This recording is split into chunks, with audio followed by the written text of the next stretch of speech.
Starlight glimmered across the wide observation window of Meridian Prime Station as Commander Jake Sullivan stood with his hands folded behind him, watching the vessels drifting in for the summit.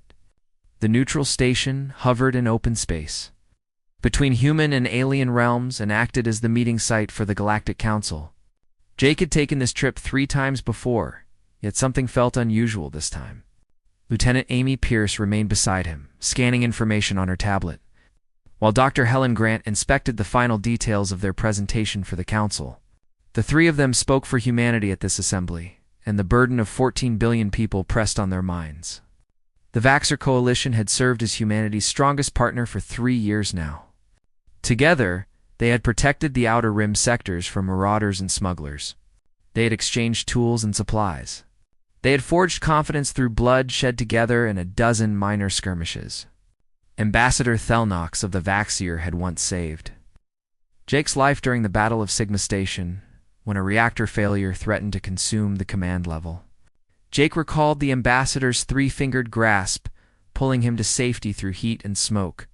That recollection made the warning in his instincts feel like disloyalty to a trusted friend and long-time ally. The summit opened with ceremonial formalities that stretched on endlessly for hours. Delegates from 7 species delivered speeches about unity and shared advancement. Jake sat within the human delegation enclosure and struggled to stay focused on the translations streaming through his earpiece. Though his attention kept drifting back to the tactical summaries Amy had revealed earlier that morning, Vaxxer fleet activity near the frontier had surged by 40% over the last month. Supply convoys to their military outposts had doubled. When he questioned Thelnox about it over drinks the night before, the ambassador had chuckled and claimed they were merely rotating crews and refreshing outdated hardware. On the second day of the summit, Thelnox presented his proposal. The ambassador stood at the central platform with his scaled hide glistening under the illumination, and his tone carried the confidence of someone accustomed to immediate obedience. He recommended a joint military drill in the Kepler Expanse to showcase the cohesion and might of the Council species. The maneuver would involve the greatest combined fleet ever gathered and would broadcast a warning to any hostile forces that the Council remained united. The other species representatives nodded their approval and commended the insight behind the proposal. Jake felt his stomach knot as he listened. The Kepler Expanse was ideal for an ambush. It was isolated with restricted escape vectors and no support hubs anywhere nearby. He inclined toward Amy and murmured his worries, yet she reminded him that declining would offend their allies and strain relationships that had taken years to cultivate. Dr. Grant agreed that they lacked any concrete evidence to support mistrust. When the vote occurred, Jake lifted his hand in favor alongside the rest. But the tension in his gut only deepened. Captain Lisa Monroe commanded the flagship Earth's Vengeance, and she was the most capable officer in the human fleet. Jake had served beside her for 12 years and relied on her judgment more than almost anyone alive. They convened in a secure conference room after the summit adjourned for the day. Lisa poured them coffee from the steel thermos she always carried. Her security chief, Lieutenant Ben Carter, joined them and arranged his intelligence reports across the table before them. Ben had been tracking Vaxxer communications for weeks, and although nothing appeared suspicious, the pattern of encrypted exchanges among their vessels had risen sharply. Lisa tapped her fingertips against the tabletop and examined the data. She was a tall woman with features and eyes that overlooked nothing. She had streaks of gray ran through her dark hair despite her being only 42. And Jake understood that every strand was carved there by the weight of command. She asked Ben whether he had anything solid, and the security chief admitted he did not. The transmissions might simply be normal military chatter. The fleet shifts could be exactly what Thelnox had claimed. They had no evidence of anything beyond their instincts. Instincts alone weren't enough to accuse an ally of betrayal. The decision was made to move ahead with the exercise, but under heightened alert. Jake instructed all ship captains to keep their weapons primed and their sensor systems stretched to maximum range. He authorized Ben to continue watching Vaxxer channels and notify him the instant anything changed. Lisa positioned Earth's Vengeance, the heart of the human formation, so she could react to any threat within moments. They finalized emergency protocols and backup plans. Yet even as they prepared, Jake felt they were overlooking something critical. On the last night before departure, Jake opened a video channel to his wife, Claire. Back on Earth, she appeared on screen with their daughter Sophie bouncing on her lap, and the sight made his chest tighten with longing. Sophie had recently turned 7 and immediately asked whether Daddy was fighting bad aliens. Jake reassured her he was only doing drills with friendly ones and would be home in 2 weeks for her birthday. Claire smiled, though worry flickered clearly in her eyes she always sensed when something troubled him. He promised he would be cautious and told them he loved them more than every star in the galaxy. 3 days later, the human fleet assembled at the departure point. 47 warships from enormous carriers to swift destroyers took their places in formation. Jake stood on the bridge of the command carrier Resolute, watching each ship slide into position. Captain Greg Matthews of the USS Defiant sent a cheerful message saying he looked forward to showing the aliens how humans handled proper training exercises. Lieutenant Commander Paul Jenkins managed logistics, confirming that every vessel was stocked and ready. Engineer Sam Rodriguez performed final checks on the jump drives that would carry them to the Kepler expanse. The jump order was given. The fleet vanished into hyperspace. The journey would last 6 hours. And Jake used the time to go over contingency strategies once again. Amy Pierce prepared the communication procedures, while Helen Grant reviewed the sensor arrays they planned to use during the drills. Everything felt orderly, precise, and routine. Everything seemed normal. But Jake still couldn't shake the sense they were heading into a shadow from which they wouldn't return unchanged. The fleet dropped out of hyperspace right on schedule, revealing the Kepler expanse stretching before them in silent, sprawling darkness. The region was a broad span of empty space, dotted with drifting asteroids and distant nebulae that washed the void in faint swirls of color.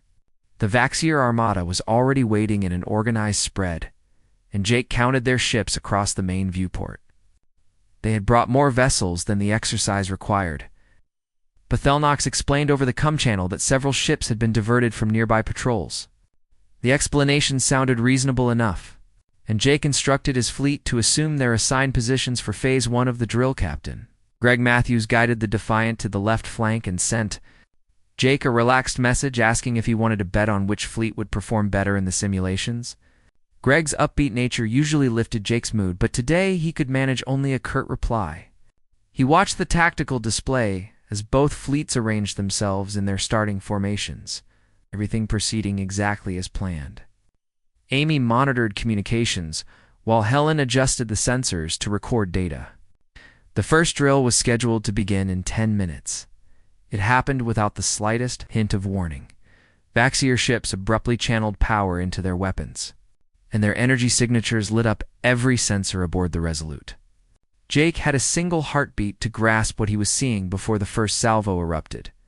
Blinding beams of condensed energy tore across space and slammed into the human ships before anyone could react. The USS Defiant took 3 direct impacts to its central hull, and the ship disintegrated instantly in a flare of plasma and scattering debris. Greg Matthews and his crew of 312 vanished in the space of a moment. Pandemonium exploded across all channels as captains shouted, alarms blared, and damage reports overloaded the network. Lisa Monroe's. Lisa's voice cut sharply through the chaos, ordering every ship to break formation, evade, and return fire. Jake braced himself against the arms of his command chair as the Resolute lurched sideways under emergency thrust, the inertial dampeners straining to keep up. A human destroyer erupted in a burst of flame off the starboard bow, and a cruiser spiraled helplessly into the void. Bleeding atmosphere from a dozen shattered hull plates, Amy Pierce worked feverishly at her console, trying to make sense of the impossible. Their sensors had shown every Vaxier weapon offline until the instant the attack began. She ran diagnostics over and over as the battle raged, till she finally uncovered the truth. For months, the Vaxier had been injecting false data into the human sensor network. They had planted backdoors and override codes during joint training sessions and technology exchanges. Every status reading the humans trusted was a lie. They had been blinded, never realized it. Once Amy cut through the corrupted systems, Len Grant brought up the real sensor feed. The full scope of the betrayal displayed itself with brutal clarity. Every Vaxier vessel, had been at peak battle readiness when the humans arrived. Their weapons were charged. Their targeting locks were already fixed on human ships. This was no misunderstanding and no sudden act of aggression. It was a deliberate ambush, crafted over months, perhaps years, aboard Earth's vengeance. Ben Carter managed to fire off an emergency beacon toward human space before a hail of Vaxier missiles crippled their long-range transmitter. It would take days to reach the nearest outposts, but at least someone would know what happened. Energy beams and missile trails lit the darkness. Lisa Monroe commandingly ordered Earth's Vengeance and 6 surviving escorts into a defensive perimeter while the crippled ships limped away. Jake coordinated the desperate withdrawal, doing everything he could to maintain order as his fleet disintegrated. Around him, the Vexier pressed their attack with merciless precision. They had more ships, total surprise, and complete control of the battlefield. Human vessels that tried to return fire discovered their targeting systems were corrupted by the same sabotage that had blinded the sensors. Forced to rely on manual targeting, their response time slowed to near uselessness. The Vaxier tore through them like a blade through flesh. Lieutenant Commander Paul Jenkins performed heroic work evacuating stranded crews, but there were too many dying ships and nowhere near enough time. Jake faced impossible decisions who to rescue and who to abandon. He watched a heavy cruiser with 800 souls drift by. Engines dead, life support failing, and had to order the rescue teams to ignore it. Staying meant losing even more lives. The captain of that cruiser sent a final message thanking Jake for their years of service together. The transmission died as Vaxier torpedoes ripped the ship apart. The humans fought for 6 relentless hours, retreating inch by inch toward the edge of the system where they could jump away. Every kilometer was purchased with blood and broken steel. Lisa Monroe distinguished herself, using Earth's vengeance like a shield to protect smaller vessels. Her ship took catastrophic damage. Her chief engineer reported the main reactor was at critical tolerance and plasma was venting from multiple breaches. Still, Lisa refused to withdraw until the last wounded ship escaped. When the shattered remnants of the human fleet finally made the jump, they left behind 29 destroyed ships and more than 14,000 dead or missing. Shock settled over the survivors. Officers who had served together for decades stared blankly at their consoles, unable to comprehend the slaughter. Jake sat motionless in his command chair, numb. Greg Matthews was gone. So many were gone. The Vaxier had murdered them with smiles, friendship, and lies. Amy Pierce confirmed that the emergency beacon had transmitted before they jumped. Earth would know in 3 days. Jake recorded a message to be relayed ahead once they reached the nearest station. Alone in his ready room, he spoke into the camera, forcing himself to find words that could convey what had happened. He described the betrayal, the deaths, the evidence of long-term planning. He said humanity had been deceived, manipulated, and used, and that the cost of that Navit was written in the names of 14,000 dead. He ended with a promise. He knew would echo across every colony. This would not stand. This would be avenged. The Vaxier had made a grave error because humanity did not forget, and humanity did not forgive. The news of the Kepler massacre reached Earth 3 days before the survivors returned. The planet erupted in fury. Every broadcast displayed the same harrowing images of drifting wreckage and endless casualty lists. Protests swept through major cities as the people demanded justice, demanded action. Streets filled with protesters, voices rising in unified outrage. President Victoria Hayes addressed a joint session of the Global Parliament, her expression solemn, her voice unwavering. She proclaimed a state of total war against the Vaxier coalition, and every representative in the chamber rose in unanimous support. The vote passed without a single objection. Humanity was going to war. Fleet Admiral Richard Cole was named Supreme Military Commander, granted full authority over every branch of human defense. A veteran of 30 years, Cole was known for his brilliant tactical mind and an unyielding ruthlessness when the situation demanded it. He immediately began forming his war council and contacted the survivors of Kepler, seeking the insight of those who had seen the Vaxier up close and understood the scale of the threat. Jake Sullivan returned home 4 days after the massacre to find Claire and Sophie waiting for him at the spaceport. Sophie ran straight into his arms, clutching him tightly, while Claire held him as though she never wanted to let go. They drove home in silence. Jake had no words capable of expressing what he had witnessed. Later that night, just after Sophie had gone to sleep, Claire sat with him on the back porch, fingers entwined with his as he stared up at the night sky. She didn't ask him to talk. He was grateful. He wasn't sure he could speak without breaking apart. The memorials began the following week.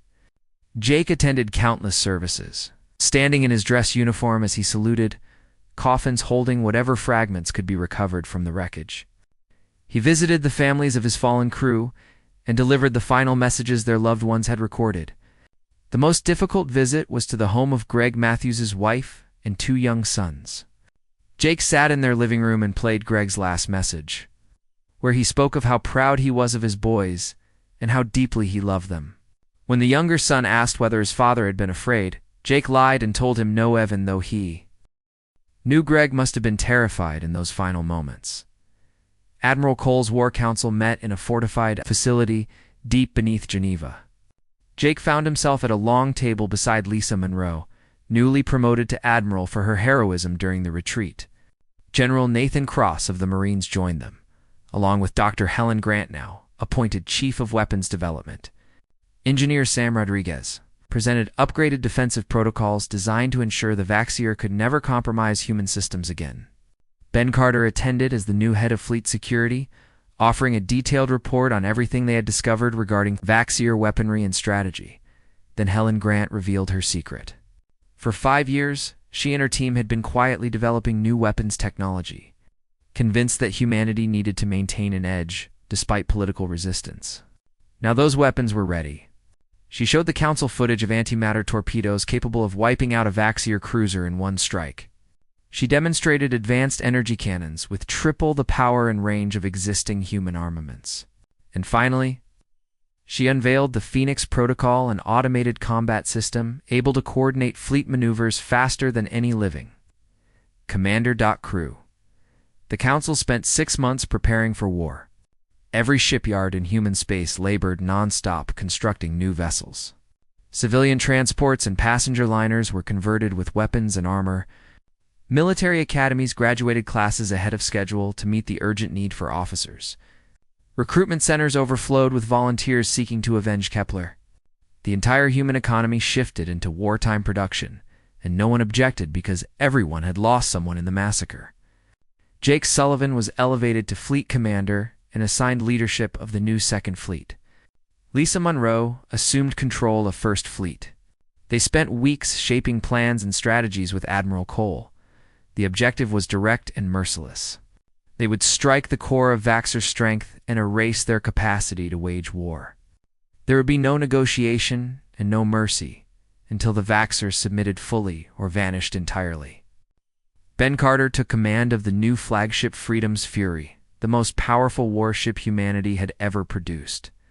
The vessel carried Helen's newest weapons and integrated every lesson learned at Kepler. Amy Pierce joined Jake's staff as communications chief, while Helen Grant divided her time between weapons development and tactical advising. Young pilot Chris Walker graduated first in his flight class and was chosen to lead Raptor Squadron, flying prototype fighters that could outrun anything the Vaxier fielded.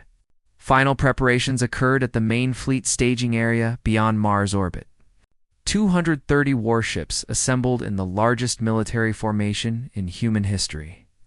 Jake stood on the bridge of his new flagship Resolute 2 and watched the other ships take their places. Every vessel was manned by people who had lost loved ones at Kepler. Every captain knew this was more than a campaign, it was judgment.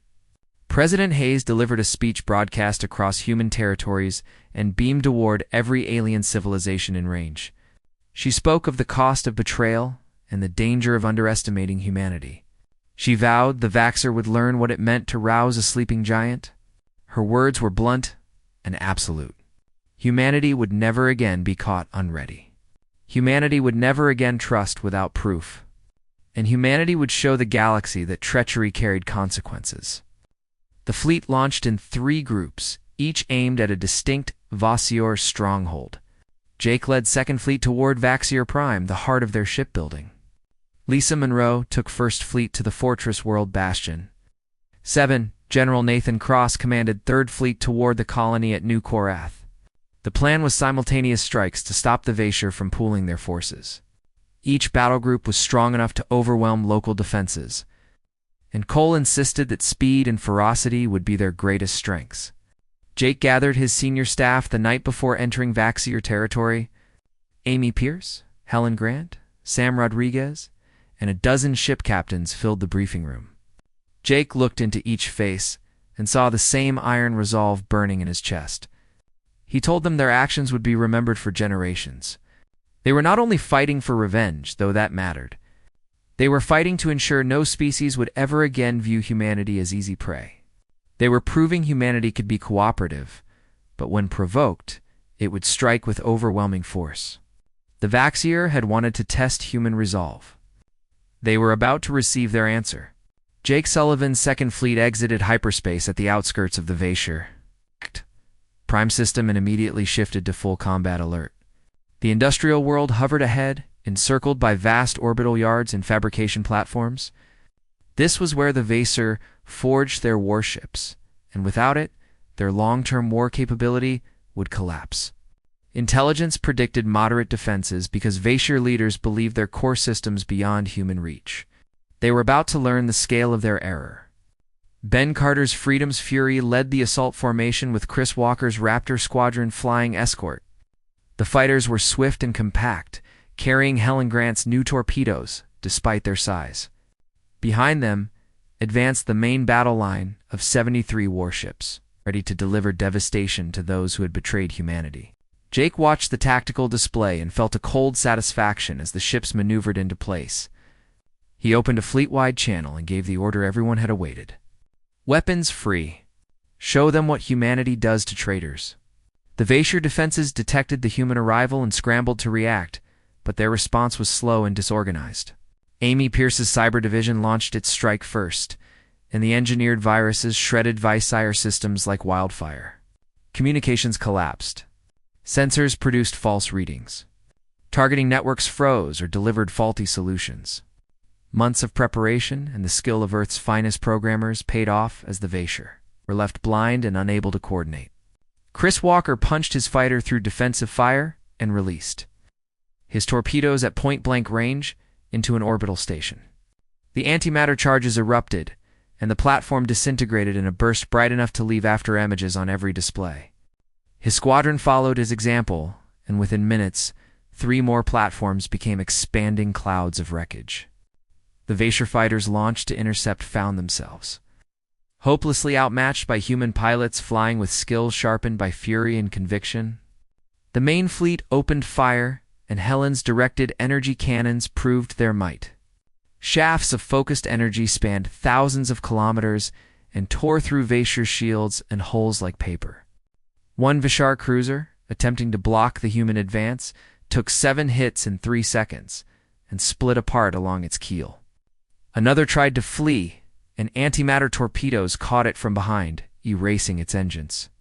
The Vaishur vessels lumbered sluggishly, their crews battling crippled systems while human ships executed flawless maneuvers in perfect unity. Sam Rodriguez performed miracles in the engineering sections, keeping the fleet running at peak efficiency, even under the crushing intensity of combat. Power routing was tuned for maximum weapons output. Shield generators pushed to levels normally deemed unsafe. But Sam had run the numbers and knew they could sustain them for the length of the engagement. Every system thrummed with energy and intent, and the human vessels performed exactly as engineered. Jake watched from the Resolute 2's bridge as the orbital shipyards around Vaxier Prime erupted. Enormous structures that had required years to construct disintegrated within minutes beneath the relentless bombardment. Secondary detonations rippled through the complexes as fuel reserves and munition stores ignited. Half-assembled warships tore free from their frames and drifted into space-shedding fragments. Within 8 hours, the Vaishur orbital industry was ruined beyond any possibility of rapid restoration. Meanwhile, Lisa Monroe's First Fleet faced much fiercer resistance at Bastion 7. The military hub served as the main training center for Axer Fleet personnel, and was protected by 3 full battle groups. Along with the station's own formidable weapons, Lisa had anticipated intense opposition and had planned meticulously. She employed a tactic she and Jake had devised during preparation, using the Phoenix protocol to coordinate simultaneous strikes from multiple angles. The automated combat system enabled human ships to carry out intricate maneuvers with flawless timing. While one wing of vessels drew Vaxxer fire from the front, another wing struck from above. When the Vaxxers shifted focus, a third wing hit them from below. The Vaxxer commanders struggled to predict or counter the unceasing assault as human vessels moved in patterns that appeared choreographed, yet were actually computed in real time by the Phoenix protocol. Lieutenant Commander Karen Hughes captained the destroyer, Swift Justice, and initiated a bold run straight at the station's main reactor sector. Her ship absorbed severe damage as Vaxxer batteries concentrated fire on her. But she stayed on course with her jaw clenched and sweat streaking down her face. At the final instant, she fired her full torpedo load and wrenched her ship into an emergency turn that pushed the hull to its limits. The torpedoes hit true, and the station's reactor containment collapsed in a catastrophic breach. Bastion 7 detonated in a chain of explosions that tore the giant complex apart from within. The blast wave engulfed Vaxxer battleships that had strayed too close, ripping both vessels apart in